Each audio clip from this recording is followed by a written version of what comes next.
Ladies and gentlemen, boys and girls, children of all ages, welcome to Pitch Talk. We are fans of football dropping vlogs, blogs, videos and podcasts on the beautiful game. Check out our videos on YouTube and Instagram's IGTV, including special feature segments, vlogs such as 5 minutes with the G, The Straight Shooting View, Coaching with JBK, audio on Apple Podcasts, Google Podcasts, Podomatic, Spotify, Mixcloud and other podcast platforms. Join the Pitch Talk revolution on Twitter, Instagram, Facebook, and our official website www.pitch-talk.com. The pitch is where we eat, the pitch is where we sleep, and the pitch is where we talk. I can see you now. I can see you now and then. I can see you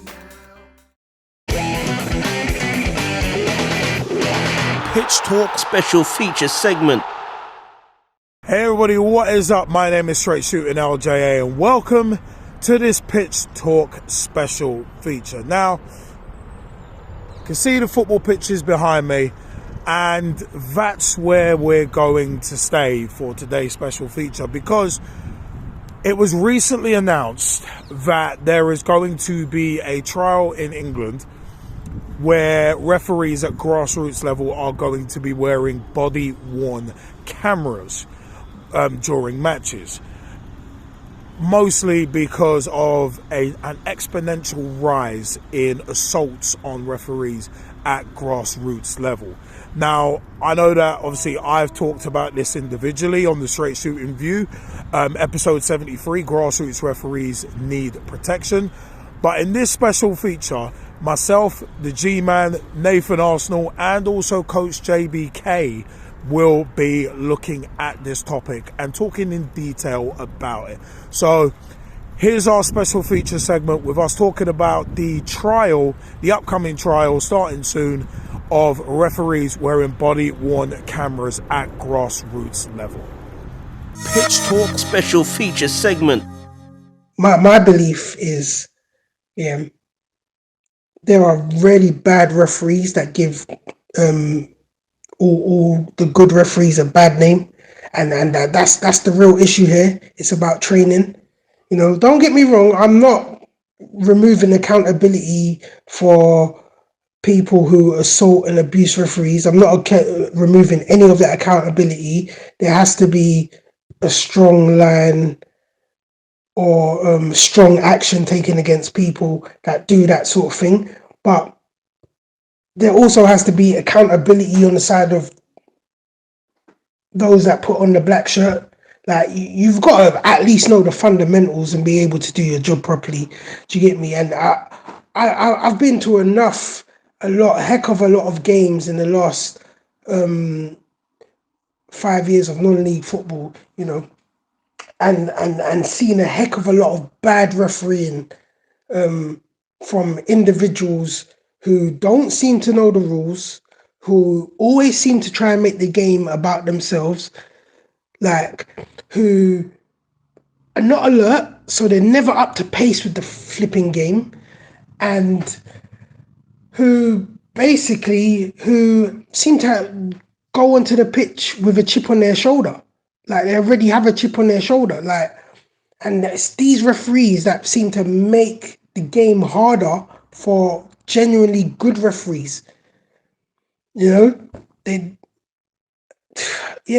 just amazing, because think about it, when you've got a bad referee, and you've had a bad referee last week, who's made a bad call, and we're seeing it with VAR. You've got a bad referee VR team who make a bad call, a game that's televised at 12:30 on a Saturday, then 5:30 the same thing happens,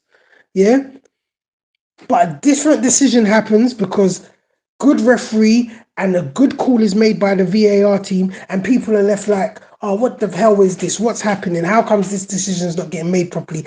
That is, in my opinion, is what's happening week by week, in grassroots football and non-league football. That's probably why players go onto the field and just it's a lottery. You never know what sort of refereeing decisions you're gonna get. And it's absolutely crazy. In my opinion, it's just like the start of the season when they were talking about, oh yeah, referees are going to let things go, let things go. First few matches, referees were letting some madness go, like mad tackles fly in the Premier League, and then all of a sudden they decide, it's like they've decided, oh yeah, we need to start nipping this in the bud. Like like anyway, I'm gonna be on my point. I'm just saying, like, yes, at the end of the day, you've got people who assault referees, abuse referees. They need to take accountability. There needs to be strong action taken against them. And there needs to be procedures and things put in place to protect referees. But on the other side, also, you need referees, in my opinion, or the referee association, or whatever level, grassroots, non-league, Premier League, you get me, elite, whatever. Yeah, there needs to be accountability taken in place for referees that do bad stuff, because it's giving good referees a bad name, in my opinion. Yeah, I think it's interesting that this is being implemented at grassroots. Presumably, as a trial, with a possible thinking to sort of bring it into the men's game on a longer term basis. That would be interesting. Maybe to get a sense of what the referee is saying to the players or what's been said and things like that. That'd be quite interesting to get a view, and whether as fans we get full disclosure of what's going on at the relevant periods of time. Don't know how the referees feel about it. This is me preempting it going further than it is at the moment, but I think it's good. I think it's worth trying. As I said, the game evolves all the time, particularly as all of us, we've all watched football for many years, and when we consider what we used to watch 15, 20 years ago, this is an interesting development, and certainly I'm looking forward to seeing the outcome and see if we do get some tangible outcomes from this, and how it can improve the game even more than it is at the moment, possibly. No, I'll take Nave's view first and then come back to yours, G-Man. But yeah, I mean, it's one of them where it's like, yeah, hopefully some tangible results come out of this, because a lot of these trials either never make it up to the pros or they just fizzle away into nothing and no results come out of it.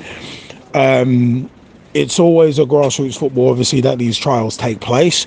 So like your roll-on, roll-off subs that we've had in the Southern Amateur League for a number of years, because we're affiliated to the Amateur Football Alliance, and that is one of the 9 county leagues that are affiliated to the Football Association. So every trial, it kind of ends up filtering its way down.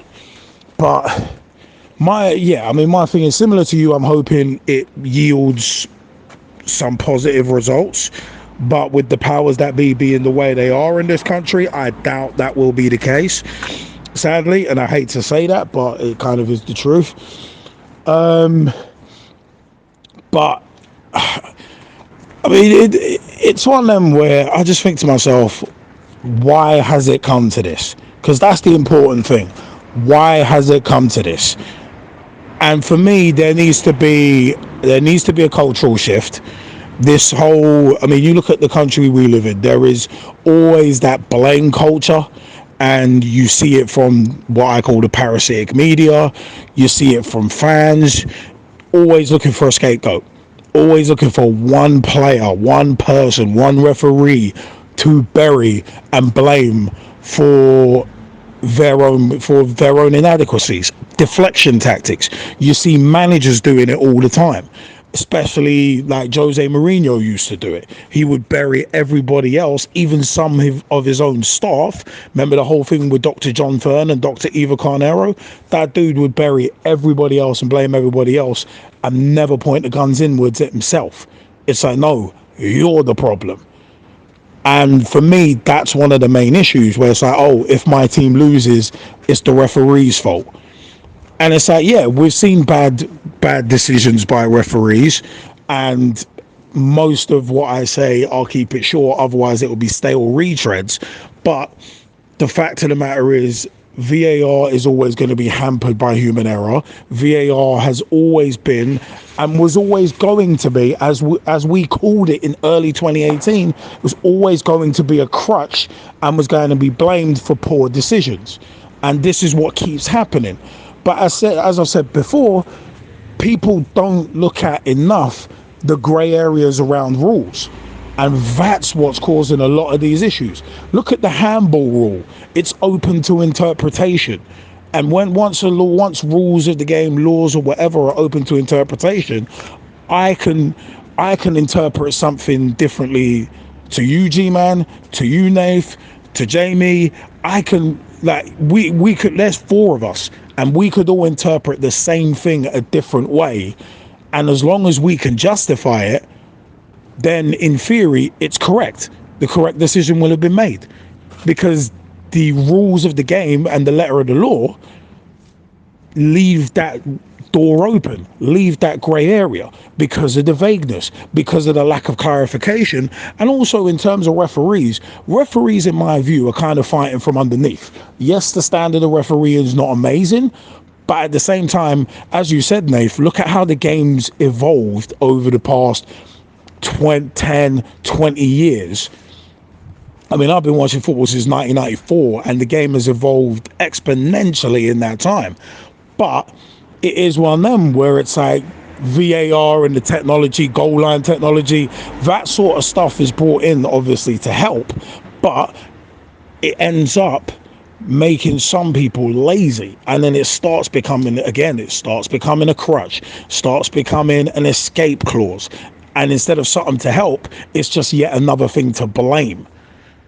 And at grassroots level, the reason that this trial with the body cameras has been brought in, and it's heartbreaking that it's had to be brought in.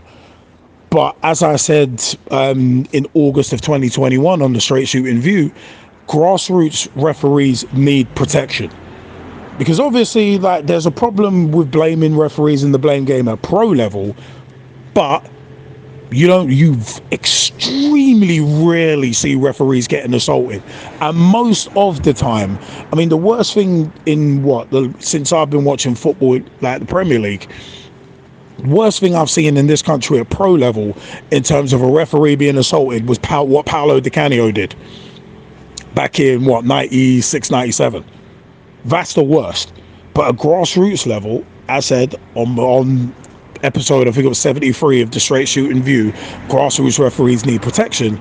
Mate, on almost a weekly basis, you are hearing abhorrent stories coming out about the grassroots level of the game and referees being assaulted. Not just attacked, I mean assaulted to the point where they're being hospitalized. And it's like, there's no excuse for that. I don't care if you've had bad referees for 3-4 weeks straight. I don't care if you've had a bad day at work or a bad week or a bad year. You do not physically assault someone. There is no excuse for it. Literally no excuse. And as I've said before, nobody should go to a job fearing for their safety. Nobody. So this trial with the body-worn cameras starting at grassroots level, that's where it needs to start, because that's where the referees need protecting the most.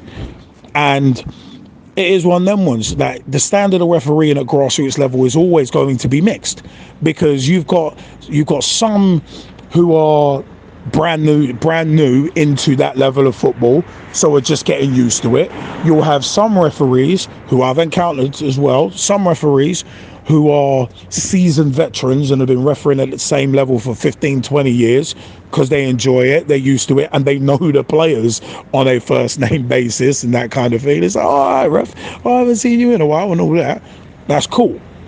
But there are some who are just using it as a stepping stone to get up to that proverbial next level, or make it up to pro level, or even county level and semi-pro level and national the Vanarama League. So it's one of them where it's like you will get different levels, because some of them are learning, some of them have learned and are happy with what they're doing. But as I said, there's no excuse for that physical assault. There is literally no excuse for it. There never is. I don't give a damn what kind of week, month, year you've had. So it is one of them where it is heartbreaking, I said, to see that it's gotten to this stage. And in the words of the streets, has it come to this? Has it really come to this? And sadly, yes, it has. And it really shouldn't have. So this trial is going to be very, very interesting to see how this all shakes down. And as a referee secretary for Ibis Eagles, I've seen, obviously, mixed standards of refereeing. I've had to hire refs before. I've had to write referee reports. I've had my own experiences with a referee back in 2017 when I had my concussion, who lied and said that he checked on me when he didn't. And he didn't know head injury protocol, and I did.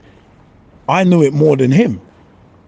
And this was days after watching Alan Shearer's documentary about it. So it's one of them where it's like, you look at certain stuff like that. Yeah, there are some bad referees, no doubt. Standard of refereeing I've criticised for years. But it shouldn't get to this point where referees are having to wear body cameras to feel safe. Shouldn't have gotten to this point. And it's an embarrassment. It should actually be a national embarrassment that it has gotten to that point. And hopefully it doesn't go any further than that. So that's my take on it anyway. I've heard all three, and I can hear what everybody's saying, and my take is this. It needed to have been done before. If you look at the game in rugby, you have referees who have the earpieces and can speak to the video assistant referees, but then they've also got the cameras, and that's even better, because you're also seeing what's happening on the other side of the camera, whether that brings a problem or it doesn't. I've seen the game change, and Liam, you were right in terms of the rules are open to interpretation, but it's not necessarily the interpretation of the rule, it's the amount of times it gets changed within the last 5 seasons. Most of the rules have been updated per season. So we're talking about we're talking about the offside rule, how many phases of play before you're offside. We're talking about the handball rule, how far the distance is in terms of to call it a handball, blah blah blah. And it's become stupid to the point where you're almost saying a goalkeeper's going to have to use their feet to save the ball. Not that they don't anyway, but it's almost a case of they can't use their hands anymore. But yeah, the rules have been open to interpretation for many years. The only difference is that people are now being seen on TV, and then the social media has made it worse by people calling it out. If this was in the 90s or the 80s, you probably would have seen it worse. And the difference is back then you could play a back pass, so the back pass rule is gone. You're also seeing that the game has been a lot quicker, so the rule, you're seeing a lot more people go down a lot more easier. So the game's a lot quicker. If I talk about the back pass rule, the reason why I talk about the back pass rule is after 92, you couldn't play a back pass. So that's another rule that came in, where a free kick is going to be given where the goalkeeper picks it up, not where the ball was kicked, essentially. Again, you've had so many different rules. The VAR is different in different countries, where one country will only focus on offsides and the big fouls. Another country will look at other stuff. And I think Italy were the ones that successfully had it working the season before England did. And when I say successful, most of their decisions, I believe, were supportive of the decision the referee made, rather than a reverse decision. I don't remember what they focused on. I think it was just penalties or anything that happened inside the box. But yeah, it was just the way that they did it, and they found it to be successful. If this is for protection, then it's come at the right level and at the right time. Most things are being recorded. If you look at the police, they've got their recording from their chest now, and yeah, they're still killing people, black people, if we want to say that, but they've now got something on their chest to show exactly what's happening at all times within the conversation. Person can't hide. So it'll be interesting to see, as you said, Liam, and as everybody else said, whether society is the societal change will come, and whether people will now go, oh, I'm being filmed, I can't do anything to the ref. The amount of times that we've seen over the last few years where there's been those assaults shouldn't be happening. Ultimately, the game cannot be played if there's no ref and there's no goalkeepers. If you don't have a goalkeeper, you can't play the game. If you don't have a recognised goalkeeper, all they've got to do is just don the shirt, literally, and there's your goalkeeper. But for the game to really happen, you need to have a ref. You can't play the game without a ref. Otherwise, it's just basically anarchy for no reason. It's just basically park football again. And yeah, it is open to interpretation. I've seen some poor refereeing. I won't use the word bad. I've seen some poor refereeing in terms of there's a decision to be made there, and they haven't made it. But at the end of the day, I'm there just to coach a team. I'm there to play the game. If I'm gonna get up in the ref's face, I've got to look at it from my work scenario. If I was in retail, would I want somebody to do the same? No, because I probably would have done something back. But you're not allowed to do that in your work environment. Most of these referees just get paid on the day, and then go about their business. So what shouldn't be happening is that they end up going about their business in a hospital, as has been said. But yeah, I'm hoping that this gives people a wake up call to say, you know what, if somebody's going to get hurt, let's record it and let's find out who it was, so that we can go, you know what, he's put in a report, this is the face, let's see if we can outright ban this person. Because that's another thing as well. Even if it is recorded, somebody could say, I don't want to be recorded. That's another thing. I don't want to be recorded, so the referee's got to stand at a distance or whatever. They've got to try and work around it. I'm hoping that I still think it needs to be coming into youth football, but I also understand why you can't do it in youth football. Because there's referees there that are getting abused, and they shouldn't be. They shouldn't be. People need to calm down, not say anything. If a referee's made a decision, she or he has made a decision. Take it as that. Move on. The longer you argue about it, the less time you're wasting. I get that there's times where you get the free kick or the penalty, and you're trying to put the other team off. But at the end of the day, the free kick's going to be taken. All you're doing is wasting your own time. But yeah, that's my take on it. I think most of the points were covered by you three. So no, hopefully there's things to be looked into. But my thing is, yes, this is a good idea. This is a good idea. No, thanks for chiming in, Jamie, as well. I mean, it's a case of, yeah, I mean, it's sad that it's come to this. And yeah, I mean, it seems like VAR is done right in other places, but not in this country.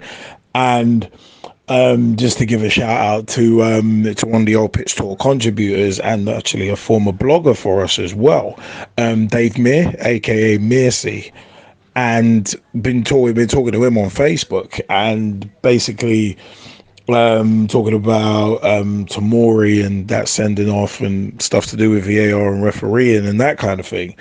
And at the end of the day, he's saying that it basically the standard refereeing, it's not necessarily that it's bad in England, but it's the pace of the game. So obviously you're getting a lot of wrong decisions. But you come down to grassroots football, where a lot of grassroots football, yes, it's emotional, yes, it's blood and thunder generally, but at the same time, it's like I said, I just look at it as there's no excuse to put your hands on a referee. Absolutely no excuse to physically abuse or assault anybody. And for me, that's what it comes down to. And this FA trial of body worn cameras, it needs to be one of them ones where if someone does it, lifetime ban. Because now it should be a lifetime ban for physically assaulting someone anyway. But now that they're going to have the footage to back it up, there is going to be no doubt, because there's don't want to obviously start naming names and give too much away, but it is one of them ones where, in my experience as Ibis Eagles AFC referee secretary, I've submitted reports and not necessarily been happy with what the league have said in terms of conclusions about the referee, because there's no footage to back it up. It is basically, and Nathan will probably get a chuckle out of this one, but it comes down to balance of probability. That's been a phrase that's been repeated a lot in terms of decisions that have been made in our leagues. So if you've got no cameras, if you've got no proof, it's always going to come down to that. And 9 times out of 10, one of the things that also kind of screws it up as well, 9 times out of 10, it's the losing team that is submitting a report, not the winning team. So that kind of taints it too, in terms of if you're a league committee trying to make a decision. I said you have no real choice but to base it on balance of probability, unless that ref actually has been physically assaulted, and there will be visual evidence, because if they're in a hospital bed with a broken arm or broken ribs, you can't deny that. And obviously there will be witnesses to back it up in those very serious incidents. But it's an interesting one that you mentioned youth football, Jamie, as well, because youth football, obviously there's issues around consent, and especially consent around minors when you're talking 16s and under, well, 18s and under, really. You have to have consent to film, and consent to film, I'm glad you brought up that point, because that's an interesting side of it.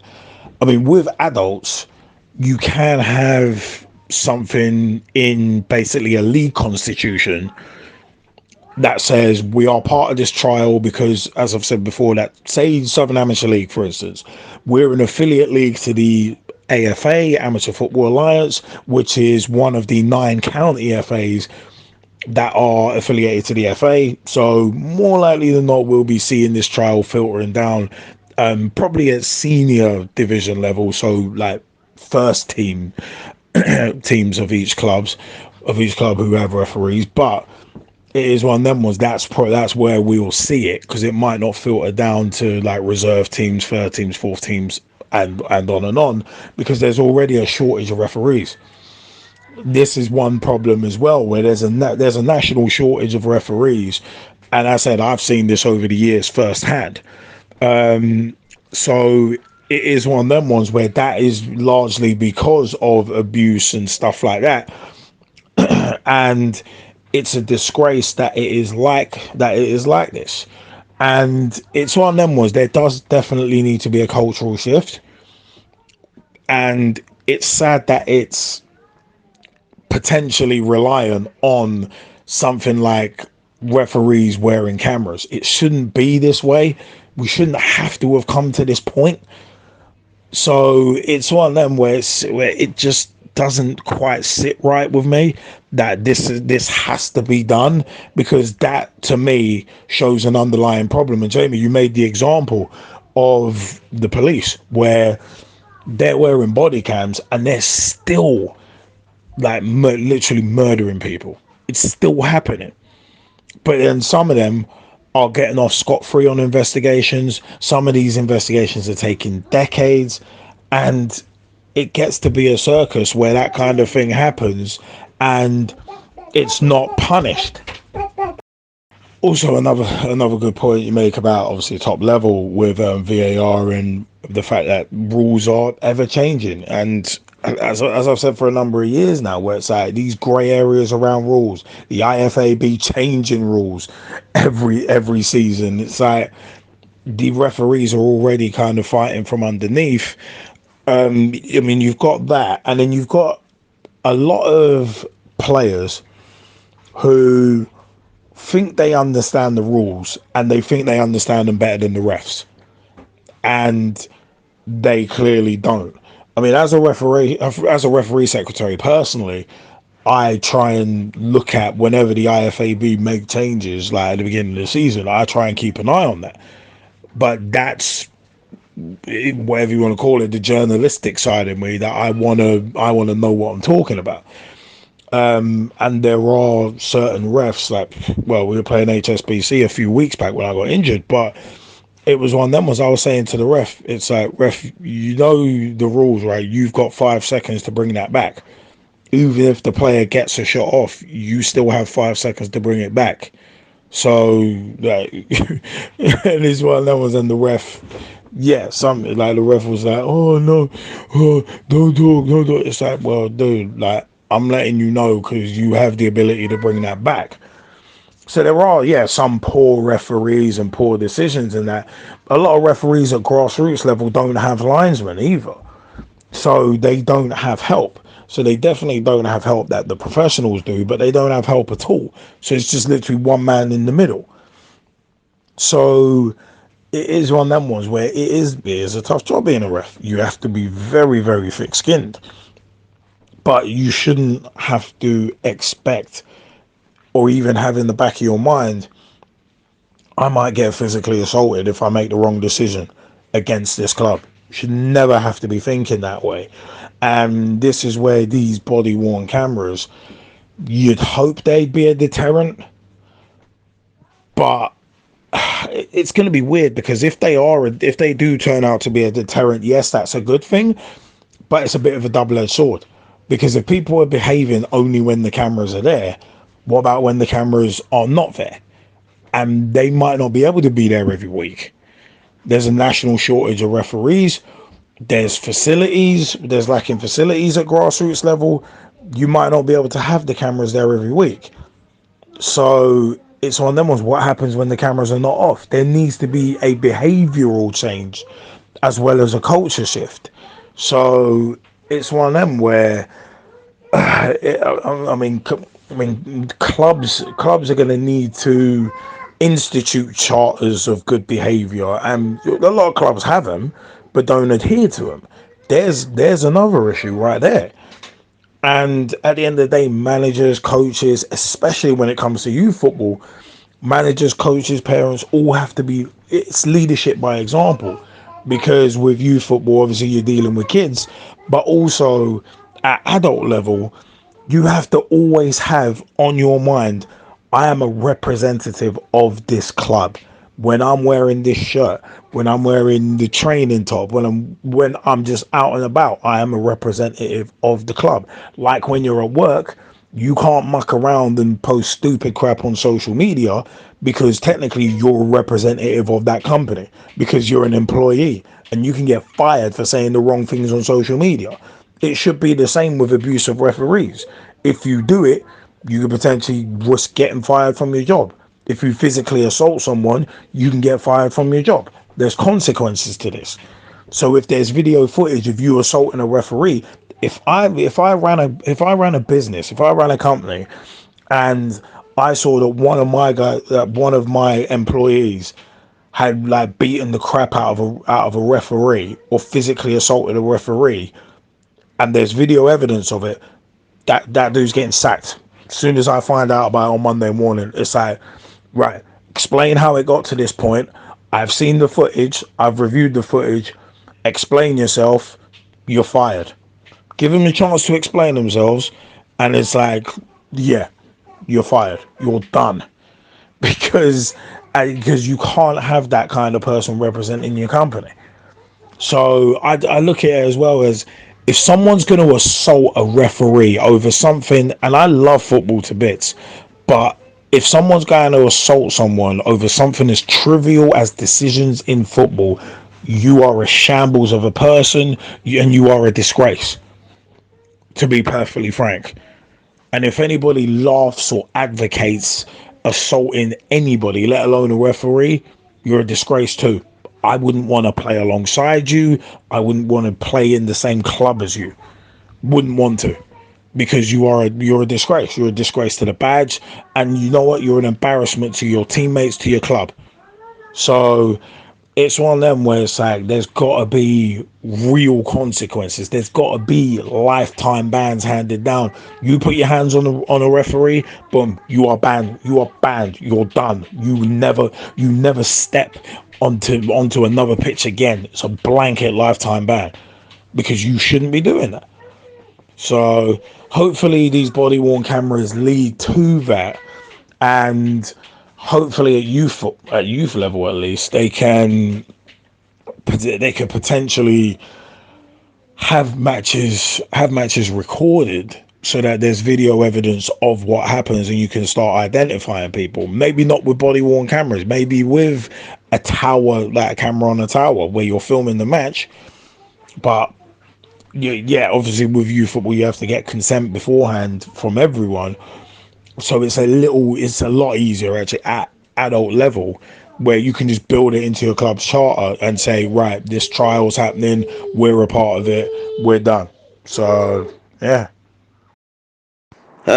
So yeah, I know that Liam, you focused on the assault end of the game, where referees are getting assaulted. But I want to look at the other side in terms of referees maybe getting assaulted, but are they getting support for their decision making, for their positioning on the pitch, for just these little things, just to kind of know that if we're going to lose a referee, at least they've been helped and supported long enough for them to make a decision on whether this is for them or not. We'd look at the courses. I think there's been courses that have come up. I've had a conversation with a referee in the past year or so, where he spoke about referees that are younger and now getting mentors and support. But are they actually going in and wanting to referee, or are they just making it for the money? If somebody's been around for 15 to 20 years, how many times have they had a referee mentor to come and watch their game, analyze what they've done, and possibly have a conversation with them after the game or a few days later to say, this is what I saw, or what was the reason behind your decision in that situation? And even the conversation of what is the rule in that situation. Let's say it is a handball just outside the area. Are we looking at the rule as an interpretation, or are we looking at the rule as the law? So there's that as well. I also think that mentoring can help the referees a little bit more, and also show that there's support on the sidelines, not just with a camera, where the referees can actually say, the mentor can say, this is what I saw, and I can back it up with a bit of evidence. And I'm hoping that this never happens to you again, or this is something that you may need to work on a little bit more, and see where it goes. But I'd love to see what the support is post courses, and also see what the support is at matches. And I just wonder if some of these referees who have been around for 15 to 20 years, who know people on a first name basis, as you mentioned, Liam, where they're actually saving their best work for a cup final, and going, well, it's in front of the county, so I need to show that I'm doing the best so that I can either level up or be selected for next season. At the same time, it's a question that needs to be asked. How many times is a referee actually showing that he's authoritative in a way where it doesn't compromise the game? And also, he's given everybody the opportunity to have a chat with him about what his decisions is, in a calm manner. And if somebody takes it too far, are they saying I'll abandon the game, or are they saying, nope, I'm going to continue with the match, even though I've been assaulted? I think that's something that needs to be looked at. And I think the big thing is are they getting the support? And if they're not, then where is the support coming from? And should it be that it comes from a camera? Because again, we don't know where the camera is going to be placed. Usually, it's on the chest. But again, for a referee, do you want a camera placed on your chest, or do you want to be wearing a big vest where a camera has to be placed, like it is with the police? That's another thing. So it'll be interesting to see and interesting to recognize and see if it works. Yeah, it's very interesting you mentioned about support. I don't think the cameras are there to be support. I think it's more just as a preventative measure. And at the end of the day, I mean, well, I mean, there needs to be some sort of prevention because, as the old saying goes, prevention is better than cure. But yeah, I said I don't think the body-worn cameras are supposed to be a replacement for support. Now I know with the courses, there are the Amateur Football Alliance, the AFA. I know they run a lot of referee courses. I think they do them like a couple times a year. So from obviously speaking to Darrell David in the past, who's the youth, I think he's the youth development officer when it comes to referees, and also from speaking to Daryl Ann, who is the referee development officer, I think for adults at AFA level as well. So from speaking to both of those guys in the past, there's definitely work done in terms of courses. And I think in terms of like what you said about assessors, I think if there's a shortage of referees, then there's going to be a shortage of assessors as well. And there has been a national shortage of referees for a long time. So, I mean, from experience at Ibis Eagles, we've had to go through agencies to get refs, and even then they've been short in the last couple of seasons at times as well. So it's a tough one. And as I said, if you've got a shortage of referees, then you're going to have a natural shortage of assessors, because it's supposed to be a more experienced referee that assesses the referees obviously coming up.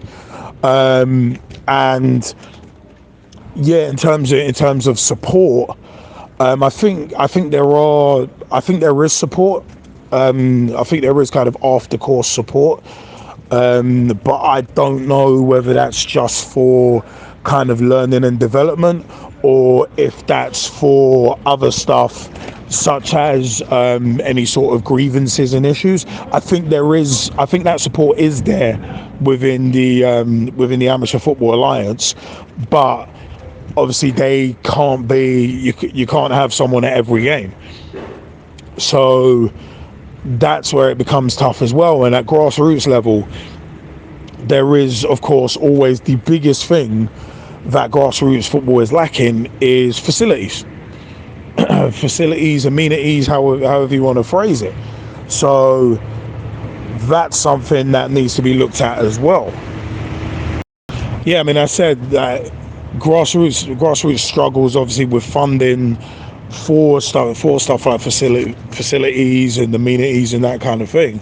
So in terms of like referees at Southern Amateur League level, or which is AFA level as well, in the amateur leagues, I know referees definitely ain't doing it for the money, because they get paid £40 a game, 40. And I know that to be fact because I said as the referee secretary for my club. So at SAL level, you do get paid 40 quid. But I know agencies are around about 60-65 quid. Add on probably a 5 or maybe a 10 or more if that person has to commute from, let's say, Barking over to Chiswick. So it's one of them. Was obviously that little extra amount is obviously for the commute, the travel expenses. So in terms, I don't think referees at amateur league level and that are doing it for the money. I think it's more kind of development and obviously trying to kind of kick on and get like bigger and better roles. But I know there is some after course, not necessarily care. That might be the wrong way of putting it. But I know there is support afterwards where like you can ask questions and stuff like that. But I don't know if there's stuff to do with grievances and that kind of thing. Yeah, my experience is obviously from the club side of it, where there's basically obviously for the clubs it's like you got the reporting system. So if we have a bad ref, we can submit a report, put in as much detail as possible, and yeah, we're good from there. But yeah, the kind of after match support or support in terms of abuse and assault and that kind of thing, I mean, that might be a side that's lacking just because of facilities and just based on pure numbers, really. Yeah, I think I might have been lost in a little bit of translation in terms of the mentoring. Yes, yes, we're looking at support in terms of what the numbers are, and yes, they're low, but it still would help if those referees are still getting that support beyond courses, maybe even the CPDs. I'm assuming they'll have CPDs in the Southern Amateur League, but you're also talking about one league compared to, and I know it's because that's the league that you either play in or you're the ref sec for the club in, but that's what I'm saying. It's one league over a national thing could be done better to help more referees come in. And if it's only for development, then what about those referees who don't necessarily want the extra development but just needs a voice to talk to? Or it might be a case of this happened this week, and we're talking about sort of the disciplinary around that. It would be nice just to see if that's happening across the board, but at the same time, the camera, obviously, as you said, it's a preventative measure. I'm hoping it's not a replacement, but yeah, I think this can go on for ages. I just think the 4 points that I've taken from our conversation, and not just my point and my opinion and yours, Liam, but from Nathan and Gavin's, bad refereeing has had an impact on the standard of officiating. This camera might be able to help where those problems are. So you might need to have maybe a supporting mentor or somebody who they can bounce off from. Money's probably not good enough for referees. Does that need to be upped across the board so that we get more refereeing? Facilities again.